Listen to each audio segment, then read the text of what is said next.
হ্যাঁ, আসলে দিদির হাজবেন্ড ও আমার খুব ভীষণ ভালো বন্ধু আর কি। সবারই। কই পূজা কই? আসো, চলে এসো। হ্যাঁ হ্যাঁ হ্যাঁ।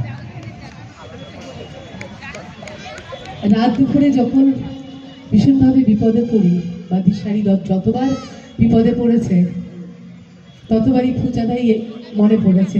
একটা জোরে ফুচাদার জন্য হাততালি। সত্যি আমাদের ওয়ার্ড শুধু নয়, রাজনগরে যখন যেভাবে বলেছি দাদা এটা দরকার, দিদিভাই এটা দরকার, সঙ্গে সঙ্গে কোনোদিন বলে যে না হবে না, হ্যাঁ হয়ে যাবে, আপনি চিন্তা করবেন না। আমরা দাদাকে ভালো রাখবো, ভালো থাকবো, দীর্ঘদিন ভালো থাকবেন। আর এই অনুষ্ঠান শুধু আমার নয়, অনুষ্ঠান ওনার বাদে ওনাদের অনুষ্ঠান।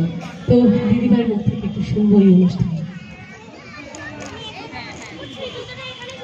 নীলা প্রকৃতি যখন প্রাণের ছোঁয়ায় উচ্ছ্বাসিত, আকাশে বাতাসে নানা রঙের খেলা, এই সময় মানুষেরই উদ্যোগে নদিয়া পার্বণ নামে যে অনুষ্ঠান অনুষ্ঠিত হচ্ছে, খুবই অসাধারণ একটা অনুষ্ঠান।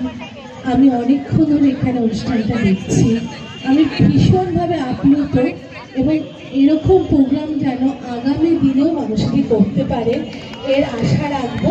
এবং আগেও আমি মানুষের পাশে ছিলাম, ভবিষ্যতেও আমি মানুষের পাশে থাকবো।